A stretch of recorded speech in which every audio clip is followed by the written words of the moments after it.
Where there is big money, there will be people trying to get their cut, sometimes unscrupulously. The film industry is no exception. Perhaps the most infamous shady studio of recent memory is Franchise Pictures.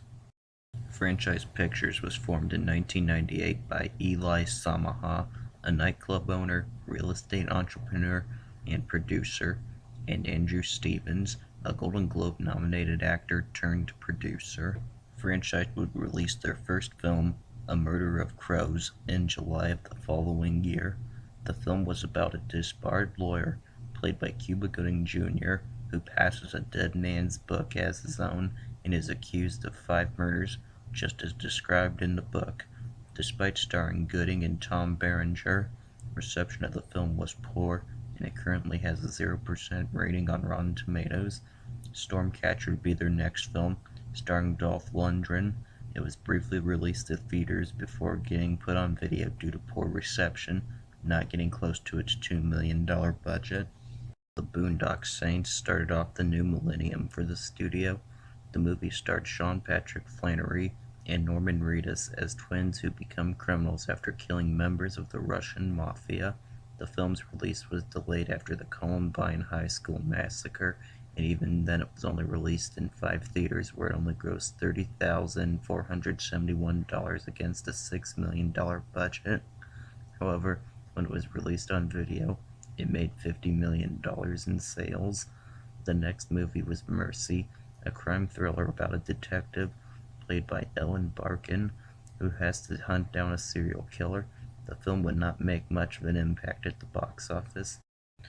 The religious drama The Third Miracle, starring Ed Harris and Anne Heche, was given a small release by Sony Pictures Classics, only grossing $736,592 at the box office.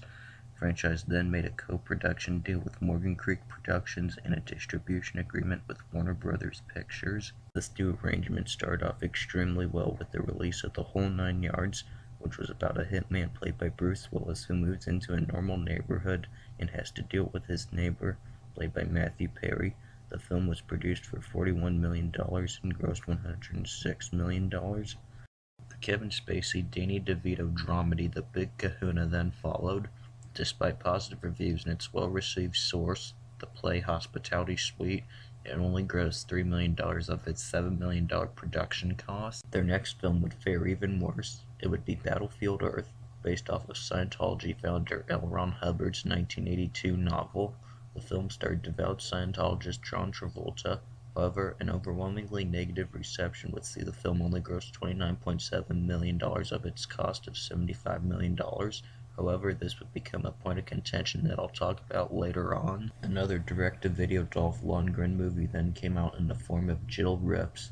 However, it would not receive very much attention from critics or audiences. The Art of War, a Wesley Snipes action film, then got its release, but only grossed $40.4 million on a $60 million budget.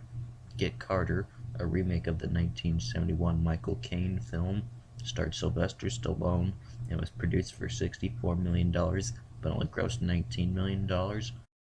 Franchise's final release of the year was Animal Factory, a prison drama starring Willem Dafoe, Edward Furlong, Danny Trejo, John Hurd, Mickey Rourke, Tom Arnold, Seymour Cassell, and Mark Boone Jr. that was directed by Steve Buscemi and based off of Eddie Bunker's novel.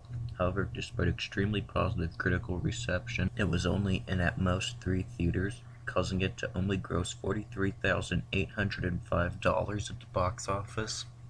2001 would not start off any better with the release of the mystery film The Pledge, directed by Sean Penn and starring Jack Nicholson, Aaron Eckhart, Helen Mirren, Robin Wright Penn, Vanessa Redgrave, Sam Shepard, and Benicio del Toro. It would receive major praise, with Penn receiving a Golden Palm nomination at the Cannes Film Festival. However, it would only gross $29.4 million on its $35 million budget. Franchise's following movie was 3,000 Miles to Graceland, which was about a group of thieves who planned to rob the Riviera Casino during a convention of Elvis Presley impersonators. However, after receiving negative reviews, the film only grossed $18 million worldwide at a production cost of $62 million. The Caveman's Valentine, starring Samuel L. Jackson, was produced for $13.5 million, but would only gross $687,194. Things You Can Tell Just by Looking at Her premiered on Showtime in the United States, but did receive a minor theatrical release. The film did receive some praise and earned a Primetime Emmy nomination for Holly Hunter. Another Lundgren movie was released in the form of Agent Red. However, like other Lundgren films, it was received poorly. The franchise would have their biggest hit of the year with Driven, which would gross $54 million at the box office, but it was produced for $72 million. The movie was about a rookie driver battling the reigning series champion for the Kart World Series Championship and starred Sylvester Stallone, who also wrote it, Kip Pardue, Till Schweiger, and Burt Reynolds. Stallone originally intended the film to be about Formula One racing, but he later changed it to IndyCar racing in the form of kart. The Jennifer Lopez vehicle Angel Eyes was produced for $53 million, but grossed $29 million. Viva Lost Nowhere starred James Caan, Daniel Stern, and Patricia Richardson, and is about a motel owner dealing with a lounge singer and her manager. It was produced on a $10 million budget, but didn't come close to recouping this after getting a limited release. The crime drama Heist received praise from Roger Ebert for being a callback to older crime movies. Despite this, it only made $28.5 million at the box office after being produced for $39 million.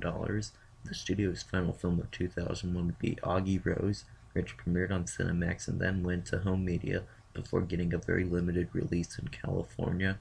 The film would get limited attention.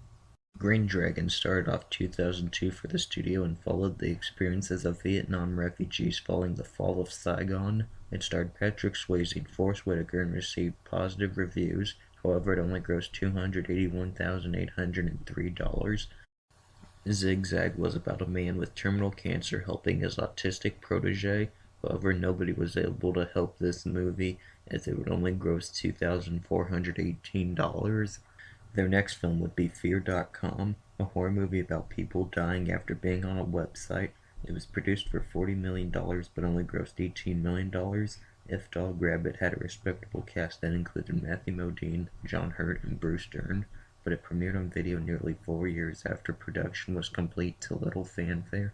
City by the Sea was about a cop played by Robert De Niro dealing with his drug addict son, played by James Franco. It would only make $29 million out of a $40 million budget. The Antonio Banderas Lucy Liu action film Ballistic X vs. Sever was made on $70 million, but only grossed $19.9 million. It currently has a 0% rating on Rotten Tomatoes. The Steven Seagal thriller Half Past Dead ended the year and only grossed $19 million on a $25 million budget. Seagal would return to start off 2003 with The Foreigner. It would be released straight to video after getting criticized for poor acting and Seagal not performing martial arts in it. Avenging Angelo starred Sylvester Stallone as a mob boss's bodyguard who must also guard his daughter after he dies. It would only gross $824,597 at the box office on a cost of $13 million before getting quickly released to home media. The In-Laws starred Michael Douglas and Albert Brooks and was a remake of the 1979 film of the same name. It would gross $28.8 million on a $40 million budget. The Rob Reiner film Alex and Emma starred Kate Hudson and Luke Wilson and was about an author played by Wilson who must finish a book to pay off debts to the Cuban Mafia and how he gets help from a stenographer played by Hudson. The film would not pay off as its budget was $30 million and it only made $15 million. The studio also produced a direct-to-video horror movie, Final Examination. It would get mixed reviews. In Spartan, Val Kilmer played a former special agent who has to rescue the daughter of the President of the United States, who was captured. Despite getting good reviews, the movie only made back $8 million of its $23 million budget. Franchise Pictures then decided to make a sequel to their only major hit in the form of The Whole 10 Yards. However, it would get negative reviews and gross $26 million with a $40 million budget. It was earlier said that Battlefield Earth and other films were massive flops. However, Franchise Pictures may have came out fine, as they paid much less than they claimed for the film, as a result reducing their risk. Entertainment AG agreed to pay for 47% of the production cost for several franchise films, getting European distribution rights in exchange, but they claimed they paid for 60 to 90% of the costs, and that franchise made claims of budget sizes that were much larger than the reality, a practice called padding. They would sue franchise, and the case was heard in Los Angeles in May and June of 2004. Entertainment would eventually win the case and was awarded $121.7 million, with Eli Samaha being liable for $77 million. The franchise would then release Out of Reach, another Siegel direct-to-video movie that featured him taking down a human trafficking syndicate who has his pen pal. Produced for $20 million, it got largely negative reviews, like the rest of Siegel's franchise films. As a result of money owed to entertainment, Franchise Pictures declared Chapter 11 bankruptcy on August 9th and closed down soon afterwards. However, Franchise Pictures still had other films that had to be released. The first of these were Funky Munky, which was about a boy, a chimpanzee, and his caretaker as they take down an animal testing lab. It was produced for $30 million and died at the box office. Dolph Lundgren started another direct-to-video movie for the studio with Retrograde, not really leaving an impact with audiences. Siegel then started Into the Sun, which was actually released to theaters. However, it only made $175,563. A Sound of Thunder was based off of Ray Bradbury's short story. It would only gross $11 million on an $80 million budget. The medieval romantic drama Tristan and Isolde made $28 million at the box office. The final Franchise Pictures film would be the Rendell-Baker Story, which was produced in 2005 but not released until 2007. It starred Owen and Luke Wilson, with Eva Mendes, Eddie Griffin, Chris Christopherson, Harry Dean Stanton, Seymour Cassell, and Will Ferrell in supporting roles. And a fitting end for Franchise Pictures, the film was produced for $8 million but only grossed $153,169. During their history, Franchise Pictures only produced one film that was a financial success at the box office. Additionally, their only real legacy is their demise after padding their budgets.